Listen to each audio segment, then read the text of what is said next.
I call upon the moderator, Dr. Ujjal Podar, the panelists, Dr. Gaurav Narula, Dr. Prakash Vaidya, and Dr. Geeta Billa. Acute hepatitis and prolonged fever, how far do we go?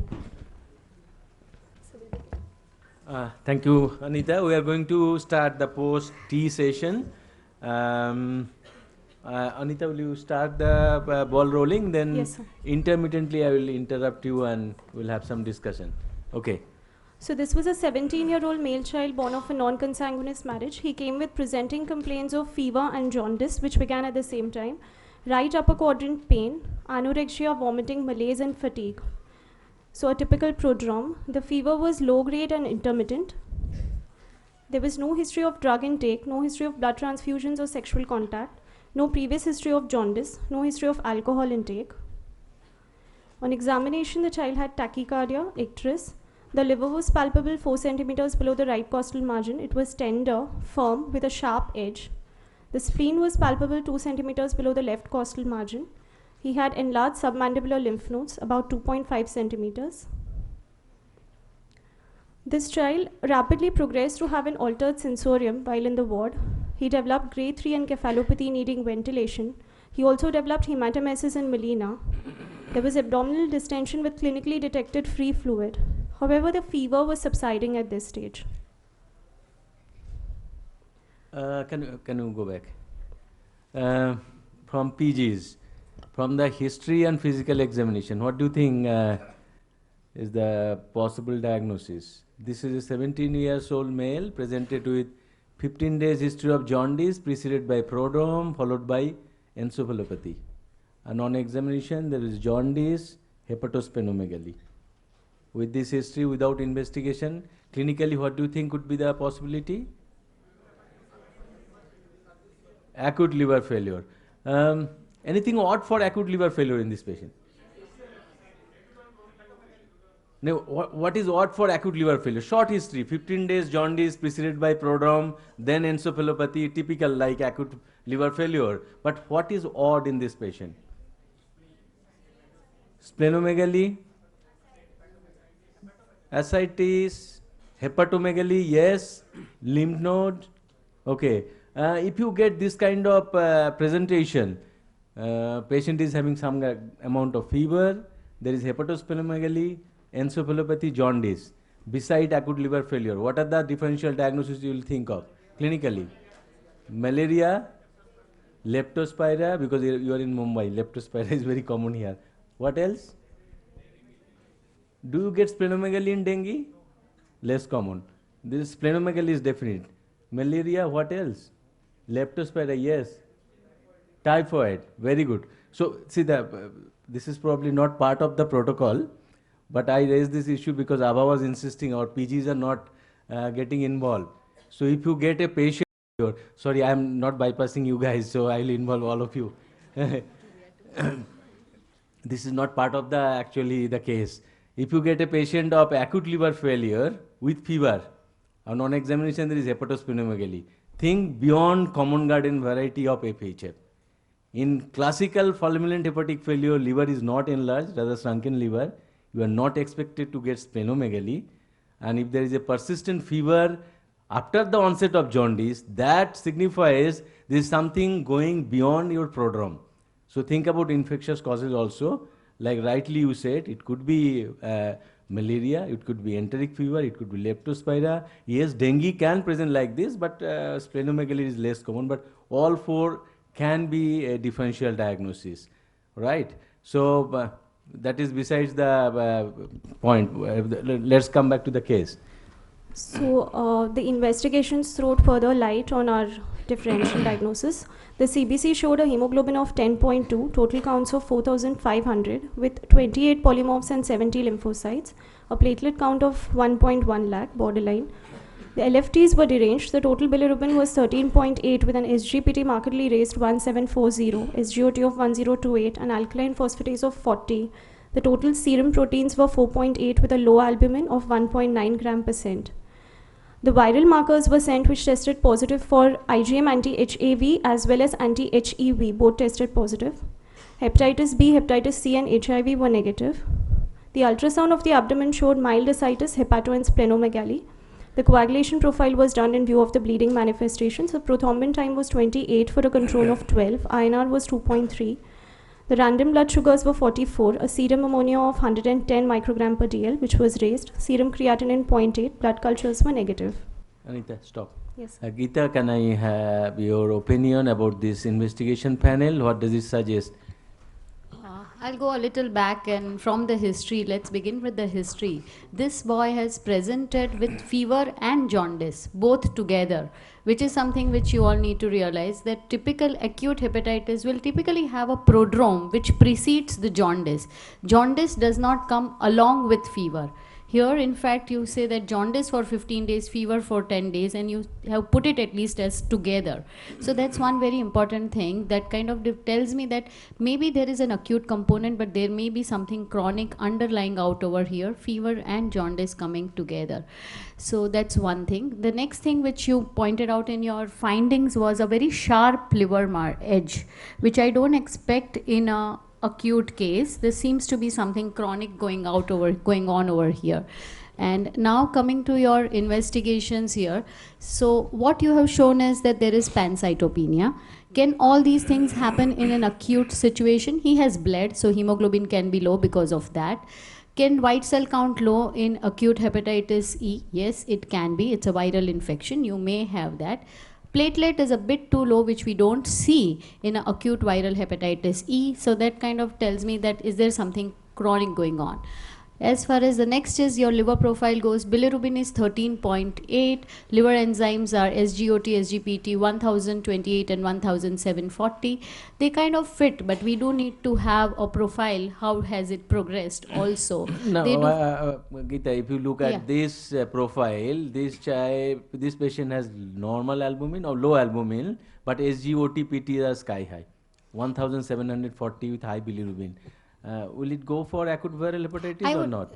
It would go for acute on chronic. Okay. With this low albumin. So can you highlight that part? What is the acute component? What is the chronic component? Acute component, definitely very high liver enzymes. That's your acute component there. Bilirubin has progressed to 13.8, but then I would not be able to comment whether the OTPT were like 10,000 before. So, I need that serial thing, which we don't have to say whether the bilirubin has risen from just 1 to 13. Suddenly, in that case, it's more of a chronic thing. And again, albumin being low at 1.9 within 10 days, it can sometime happen in an acute situation, but still is a bit too low. So that again tells you that there is something chronic going on over there. So hepatitis E is positive, and IgM anti-HAV is also positive. Yes. Both viruses are positive. A and E are positive. Which is usually a surprise to see both of them positive. We don't see simultaneously A and E both coming up positive. I'm not aware of false positives which are ever reported on this, but they are both together positive is a surprise. No, Geeta, if you the stress on this issue, both are enterically transmitted virus. But and there are literature said a subset of patients, maybe around 10%, you can have mixed infection. 20 varies 10 to 20%. Series you can have, but if incubation periods are different. We have all encountered this, child comes initially with A, goes home and comes back with another jaundice, and you realize that the same exposure he had both A and E. Just a little surprising to have simultaneously A and E given the incubation period. But possible. Possible. So mild ascites, hepatomegaly, splenomegaly. Again, mild ascites coming up in acute liver failure can definitely happen. Hepatomegaly, splenomegaly are little surprising for an acute hepatitis. INR of 2.3, acute liver failure can happen. Ammonia of 110, yes, can happen even in acute liver failure. That doesn't point away from it. So few pointers away from an acute setting is your low albumin, your hepatosplenomegaly, and I guess the low platelet count, which again relatively low can happen. Dr. Prakash, would you not expect the enzymes to be lower than this with acute fulminant hepatitis? Now, as I told you, I don't know where it began with. That is the whole thing. Suppose this child had began at 10,000 or 15,000, and if I'm seeing him subsequently out here, so that then it doesn't take me away. But You are in a way right that you just comes down by the time they come to us and in NCF, but it still can happen. Actually, when the Dr. Ambika I sir, think if before that, jaundice has come yes. up very early, it's a primary Yes, hepatic disease. Yes, And yes. in fact, I would say that this child starts with jaundice. Absolutely. It's a primary hepatotropic virus and not really a typhoid, malaria, etc. And they are less known to go into hepatic failure. They go much into sepsis, etc. For leptospira, it's an immune-mediated disorder. So it can come later as jaundice, but not to begin with. So I think it's a primary hepatotropic disease. Question is that if it is a simple acute viral hepatitis, why it is behaving oddly? I suppose there are only two reasons. One, a silent liver disease that's making this acute viral hepatitis go fast, or a combined disease. Now, if you want to pick up a chronic disease, I would like to see the growth pattern, what's the height like, what's the weight like. That only will tell me whether it's a chronic liver disease. By this, we will not know. All right, sir. Dr. Prakash, I want to add on that enzyme issue, SGOTPT in fulminant hepatic failure. Actually, that doesn't happen most of the time. When you encounter acute liver failure, they come with sky-high enzymes. In a very small subset of patients, there may be a drastic drop, and that may be a poor prognostic marker. But in day-to-day practice, often we get this kind of high enzyme in acute liver failure. Now, Professor Amdekar has raised a big issue of acute component with underlying chronic liver disease. Because of this low albumin, there is hepatosplenomegaly, so we need to think that this patient does have acute liver failure, but is there any underlying? It is not a pure acute liver failure. Anything else, Dr. Narula, you want to add at this stage? There is some point, yes. I fully agree with what Dr. Amdekar This mic said. is not working. Can you switch on? It's on from here. The mic is on. Hello. Yeah. Yes. So I perfectly agree with what Dr. Amdekar was saying, and in fact, I would go further to say that if you are indeed thinking of a virus over here, which is primarily hepatotropic and an acute and chronic condition, we would also go along with a virus which is also more likely to cause lymphadenopathy and splenomegaly, what this patient is having. So rather than a primary hepatitis virus, it does point to one of the other viruses probably, which does attack the liver and is also causing lymphoproliferation. I think Dr. Prakash, yes. the virus which is associated with lymphadenopathy plus hepatitis, one would think definitely of the Epstein-Barr virus. But of course that, I don't know how many of them lead to chronic severe liver failure like this, but EBV is to be kept in mind. Yes, a very good point. I think two of our panelists have picked up, all of you have ignored this. We have highlighted this lymphadenopathy. Significant, 2.5 centimeter lymph node in addition to hepatosplenomegaly. So that doesn't happen with your hepatitis A or E, common garden type. So this is something which is causing both lymphadenopathy, hepatosplenomegaly, liver failure. So now they have highlighted maybe other viruses like EBV virus, which can give rise to this picture. Any take on it? Can it be EBV virus? Dr. Vinita, you want to make a point? You see plenty of EBV following transplantation.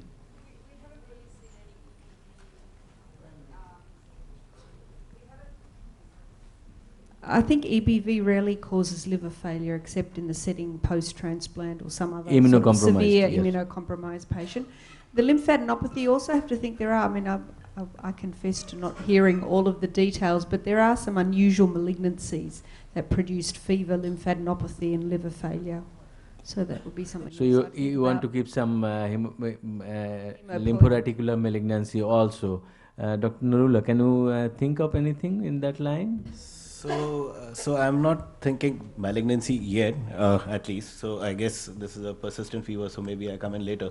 But at this stage, I am thinking an acute disorder, and I'll tell you where my thoughts are going without any further prejudice.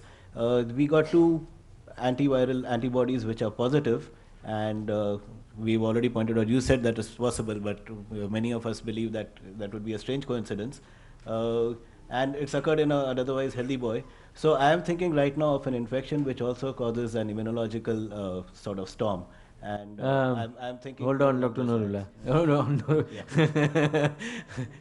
It's a take from here. Yeah. I would think of something which. Are you happy with this hemogram? CBC with this kind of I setting? can explain it in, so far I can explain it on the acute hepatitis and encephalopathy setting, because he's had melena, and so he's bled, that can show the drop in HB. The platelet drop is not much, and that can be there in any sudden acute bleed. Yeah, you can exactly, have platelet yeah. consumption.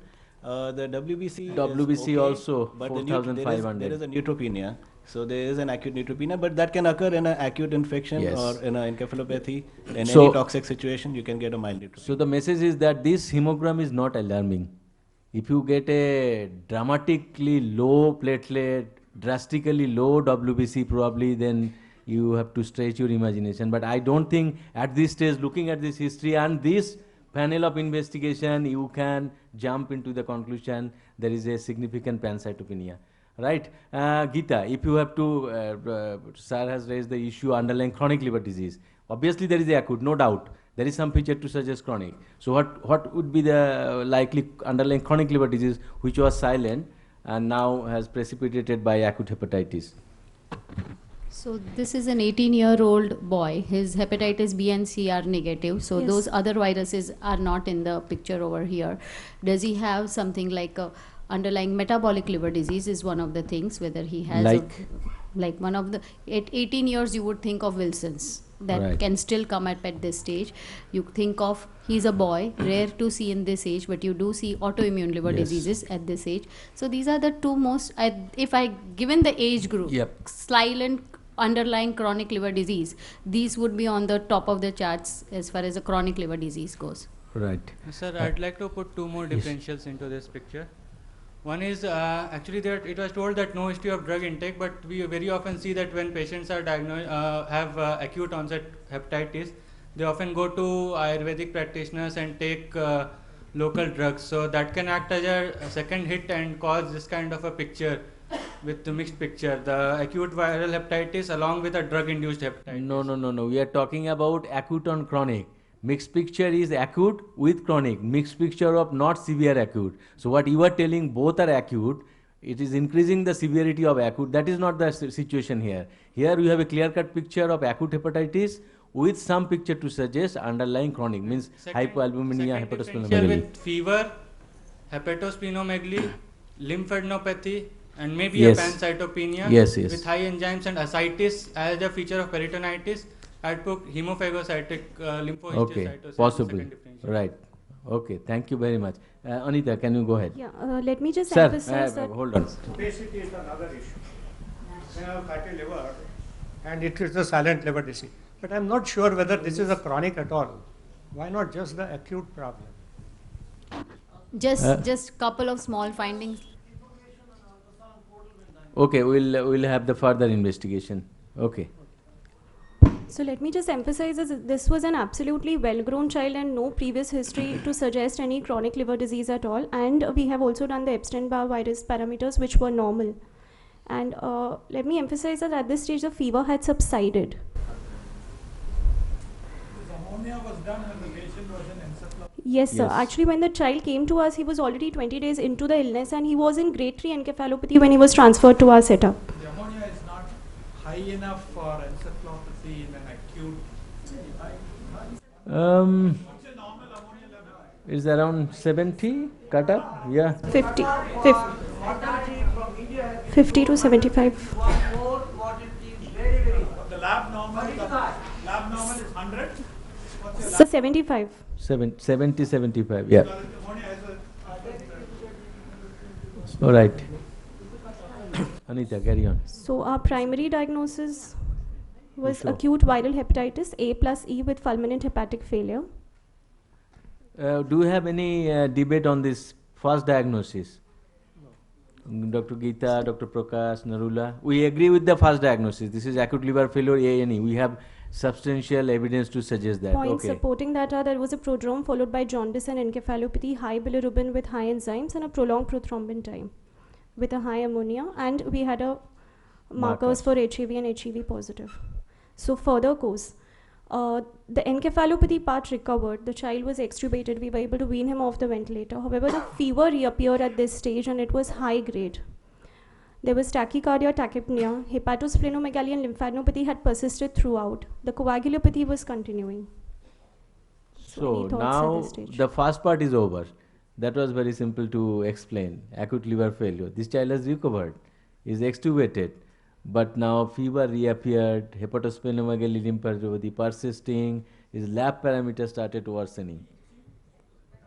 No, sir. No, sir. Time course, after how many days of admission, this reappearance of fever? It's about 7 days. Yeah. Lymphadenopathy persisted. Persisted. Same. No, sir. No, we're asking clinical possibilities. Then we'll go for investigation. If you want biopsy, etc., that we'll do. Sir. No, sir. Disease seems to be getting better. Yes. So what's happening is not due to primary disease, but a complication of primary disease. So what complication? An immune-mediated complication. To me, that lymph node also could be an immune-mediated complication. Now that we get the lymph node into that, I think this is an immunological response to a virus that's disappearing. How many Any- days was the child Sir? afebrile in between? So about a week, like I said. 1 week. Yeah. So I think Geeta. just one thing is, see, he has had hepatosplenomegaly right from the beginning, Yes, and we ma'am. all had a thought process that whether it is an acute on chronic or acute. Now, whether this liver and spleen is a part of the immunological thing or whether it was a chronic. So at this stage, a differentiating point would be, what did the ultrasound show? Did it show any signs of chronicity or not? No, she said ultrasound showed ascites, hepatosplenomegaly. She That's didn't it. So it specify. did Do you not have show any any signs of any features of that first ultrasound when you said? Was there anything to suggest underlying chronic liver disease? No. See, Geeta, you have a point. I also agree with you that this is not a clear-cut biphasic illness. What Dr. Amdekar suggested, first part is over. Now we have a complication of second. To start it, Well-grown yes, that's child. fine. But everything started with, if you believe this story, the lymphadenopathy was there at the time of admission when we thought of acute liver failure. Hepatosplenomegaly was there at the time of admission when we thought of acute liver failure. At that point of time, IgM, HAB, HEB, everything is positive. So what we are trying to dissect out as a biphasic, it probably we missed the first phase, which was at home.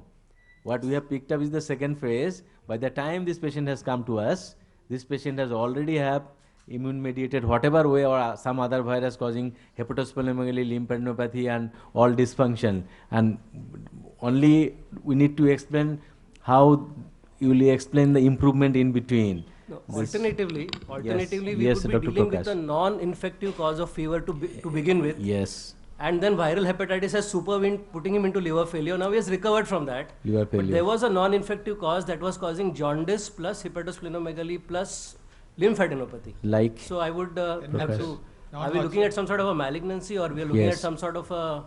malignancy like what Non- kind? Non-Hodgkin's lymphoma. Non-Hodgkin, NHL, lymphoma. As far as just Lymphoma. one over In fact, here, you said continuing coagulopathy. What happened to the cell lines here? You did say that the liver-wise is improving. What happened No, to I'm the? coming to that. Okay. Okay. In the first So- ultrasound, was there any evidence of portal hypertension? No. The No, sir. portal vein diameter and all that was normal. Normal. So the spleen wasn't because of a portal hypertension. No, sir. Yeah. That would make an underlying chronic liver disease a little unlikely. Yes, I so would think that the spleen is- what we discussed that acute and chronic less likely, acute part was definite, but now we are deviating from that. Probably there is something else which is causing hepatosplenomegaly plus lymphadenopathy.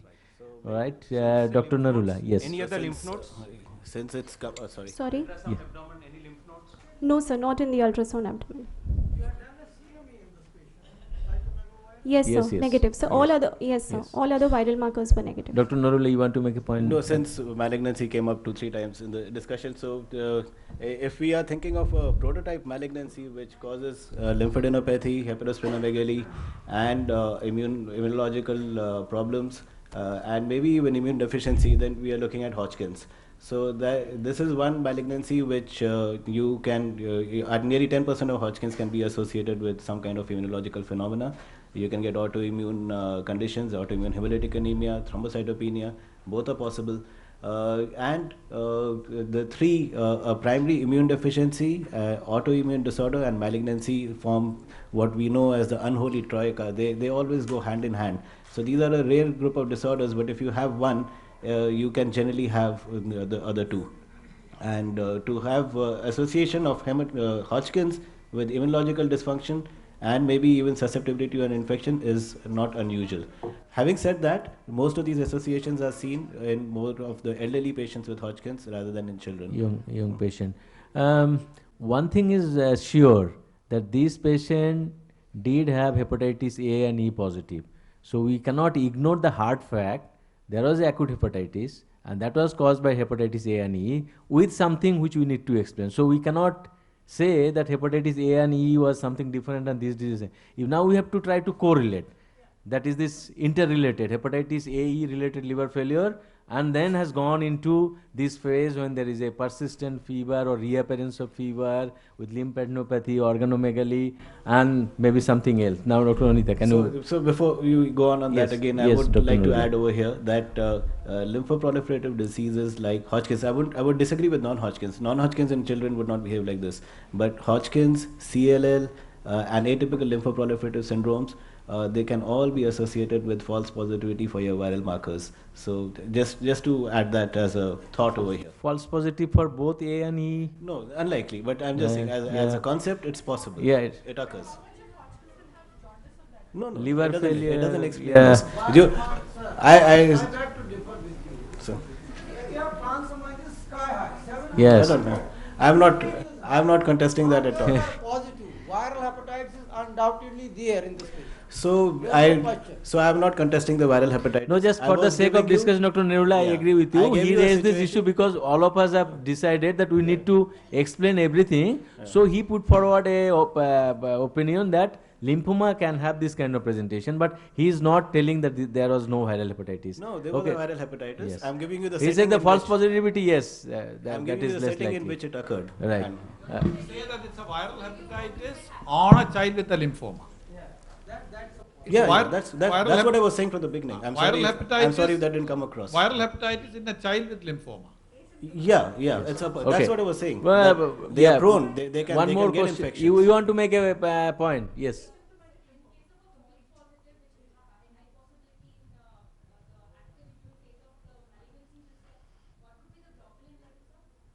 Oh, no, not necessarily. You may get a hypergammaglobulinemia, you may not.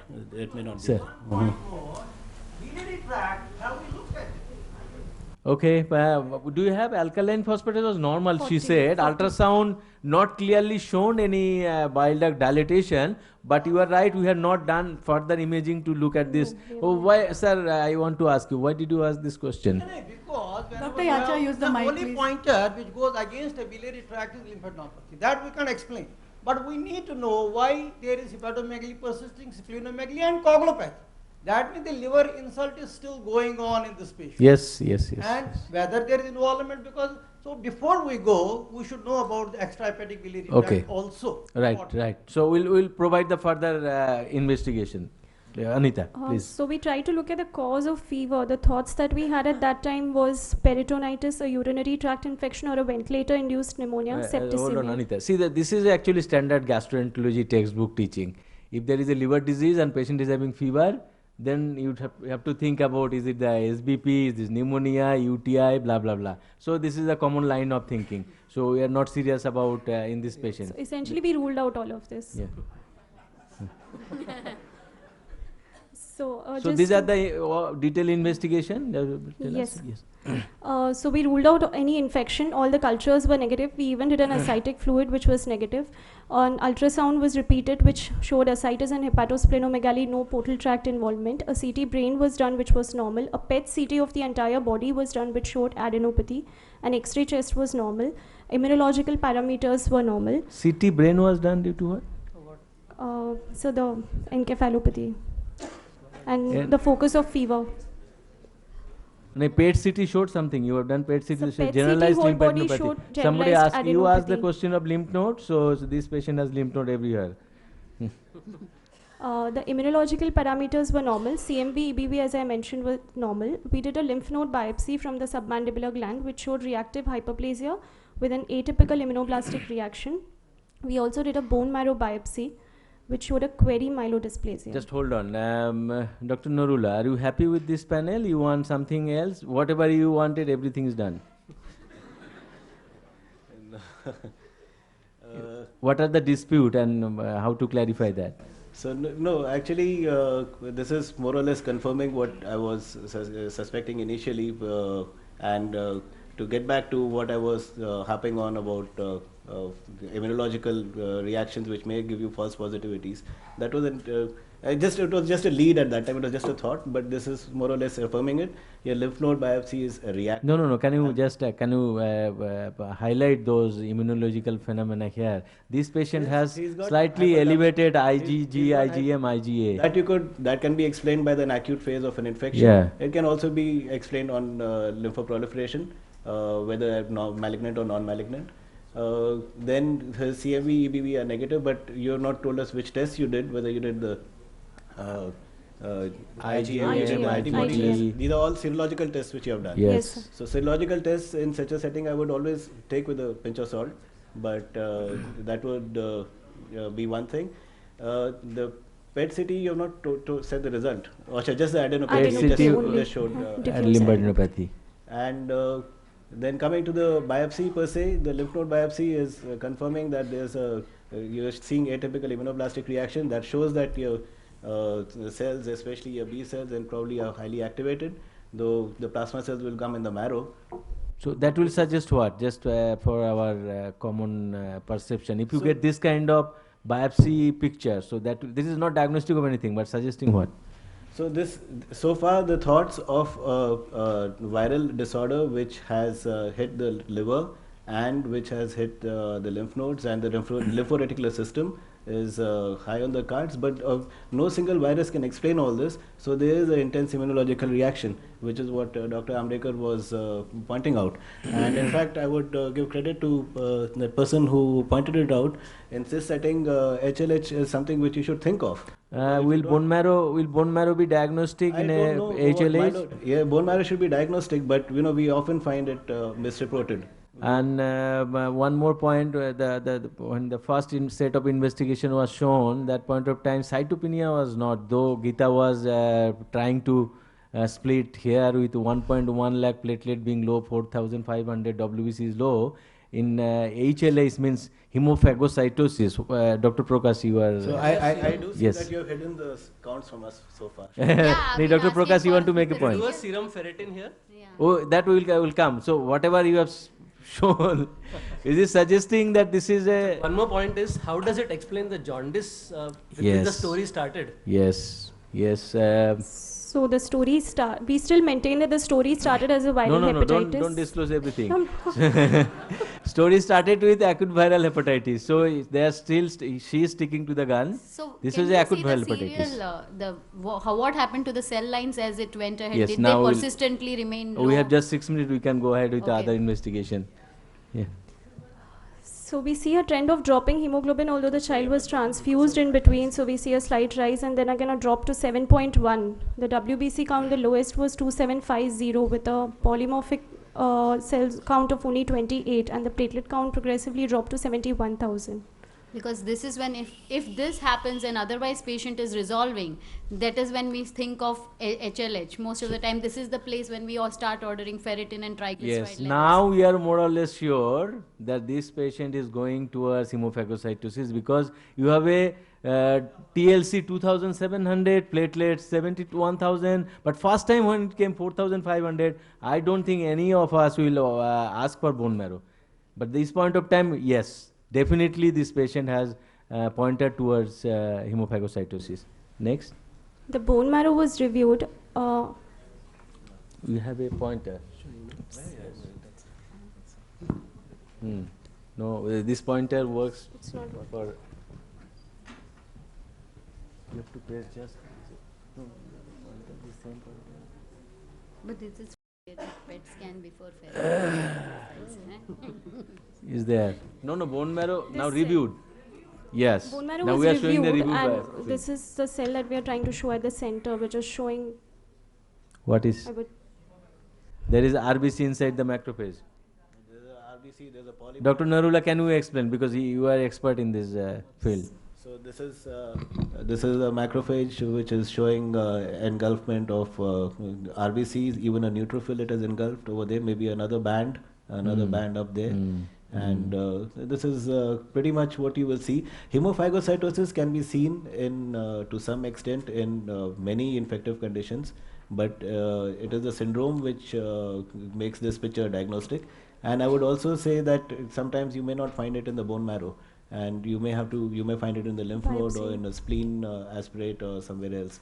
So as a expert in our day-to-day clinical practice, when you suspect, what should be the first investigation, bone marrow, or you will go for spleen, liver, or other tissue? Because it is easy to have a bone marrow aspiration than splenic aspirate or liver biopsy in a setting of coagulopathy. So you do go for the bone marrow first, and frankly speaking, since we looking at it from a hematologist point of view, we do tend to suspect this disorder earlier, and the more we are suspecting it, the more we are picking up. We just had 2 cases of HLH in the last week alone in the acute leukemia induction setting. And I remember another girl which we had diagnosed. We again had borderline neutropenia up front, mild hepatic dysfunction, and but when the counts dropped a week later, that's when we reviewed her marrow again. We had done a marrow earlier also, and then we could find florid hemophagocytosis. She died of permanent HLH despite starting treatment, but we got a postmortem in her where we could see hemophagocytosis in virtually every lymphoreticlar organ. Okay. So it was that pervasive. Can you have Anita? So we went further with the investigations as Geeta, asked now for you have serum ferritin, which was sky high, 18,080 micrograms for a normal of 15 to 200. Triglycerides were also raised, 642. Fibrinogen was borderline low. We also sent the natural killer cell activity and perforin levels, but they could not be assessed due to some technical reasons. Dr. Prakash, you are happy with this diagnosis? Any doubt? Without being critical, I mean, why would we not do a ferritin before a PET scan here? No, have you shown sequentially that a PET scan was done before ferritin? Most of it simultaneously, I would okay. So I think that take-home point as we see it, and now we are encountering, as Dr. Narula rightly pointed out, as we see more and more, we are picking up more and more, and our eyes are open to this diagnosis. And you have the whole spectrum of it, from a very subtle variety, even coming with little typhoid, and the fever does not seem to go, and then you do a ferritin level in these patients and triglycerides, and you seem to see that they are very high, and then it just subsides. So you have the whole spectrum of this with the macrophage activation which is happening, and we are seeing it more and more in our acute viral hepatitis cases also. So the moment the cell count, otherwise patient is improving, but the cell count does not, and that's the point we start asking for ferritin and triglycerides. So now our suspicions. Dr. Prakash, you want to add anything else as far as the pediatric perspective is concerned of HLAs? No, I think in pediatrics, one thing is that we find sometimes the picture of sepsis and HLH are a little confusing. We are not very sure, and that's where your ferritin level, we have a very low threshold of doing ferritin. The other thing is PCT. I don't know whether all of you would agree, but PCT is very high in sepsis, but it is not raised in HLH. So these points do help in, guiding you to PCT means procalcitonin? Procalcitonin. Procalcitonin, right. Vinita, you want to make a point? One of the problems we have in our unit, transplant unit, is that every now and then we get a child with HLH, and obviously this is an absolute contraindication to liver transplantation. So you've got 3 or 4 days in a child with liver failure to make this diagnosis. And the problem is, the literature shows a whole list of diagnostic criteria, very few of which you can actually get in a few days' time, like ferritin and triglycerides and things like that. And we had the same problem. The perforin may take a few days, or you don't have enough cells to do the NK cell activity because they've got a pancytopenia. So what the question is, what is your minimum diagnosis? Because even the hemophagocytosis here was missed on the first marrow. It was only seen when you want to make the diagnosis. So my question is, when can you draw a line and say, yes, this is definitely hemophagocytosis? Show the diagnostic. You are the expert. So it's difficult, as you pointed out. So I can tell you how our learning curve has been by telling you about a case which we treated just earlier this week here at the Tata Memorial.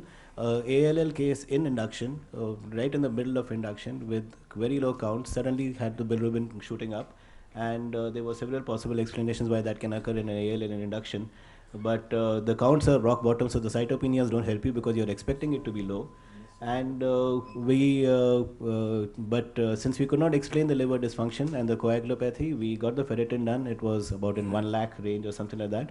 And a marrow at this point is, not of much help because it's not going to show you much. It's virtually empty. We went ahead and treated this child with this criteria, set of definitive criteria. And in the middle of an ALL with induction, we hit him with etoposide and dexamethasone and IVIG. And within 24 to 36 hours, his bilirubin started coming down from 16 to 6, and yesterday I think it was 4 and below. So we don't have a confirmation as far as the diagnostic criteria are concerned, but it was a bold step which was taken because we are now feeling more confident of dealing with it because of the earlier that we have been recognizing it. So when you get the classical syndrome, all the diagnostic criteria may not be present, and ALL in the middle of induction, as many transplant patients would be, it's not a time when you can go in for a spleen or you cannot go in for a biopsy at that time, no invasive procedure. So in such difficult settings, we have gone without having the full blown evidence in front of us too. But if you have the time, you should go for it. We are running out of time. So the message is that if you have a patient with fever, lymphadenopathy, hepatosplenomegaly, and if you get cytopenia, think about cytopenia. By cytopenia. Whatever it is. I mean to say low TLC, low platelet, whether by or try, it is immaterial. So in this setting, if you get bone marrow suppression, think about this condition. Investigation can be done easily anywhere. Bone marrow is a very good modality. So I will thank everybody. I will thank my esteemed panelists, Dr. Norula, Dr. Prakash, Geeta, and Anita for a nice presentation. Thank you, sir.